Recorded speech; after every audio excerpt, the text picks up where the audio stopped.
नमस्कार, आपण पाहतात रयत संवाद न्यूज चॅनल। सोनपेठ तालुक्यातील नवकोटा येथील बैलाला पशुवैद्यकीय अधिकाऱ्यांकडून जीवदान।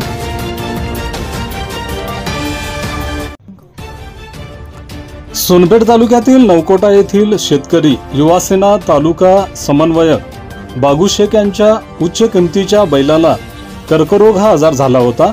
या आजारामुळे त्याची तब्येत बिघडत चालली होती।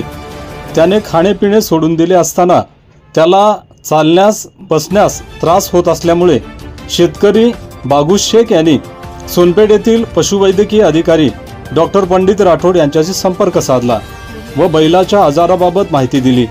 या माहितीची पशुवैद्यकीय अधिकारी डॉक्टर पंडित राठोड यांनी तात्काळ दखल घेत 1 तासाच्या अथक परिश्रम घेऊन बैलावर शस्त्रक्रिया करून त्याचा जीव वाचविला। यावेळी डॉक्टर अरुण शिंदे, डॉक्टर दीपक जयपाल यांनी मदत केली। शेतकरी बागू शेख यांनी पशुवैद्यकीय अधिकारी यांचे आभार मानले। रयत संवादसाठी मंजूर मुल्ला, सोनपेठ, परभणी।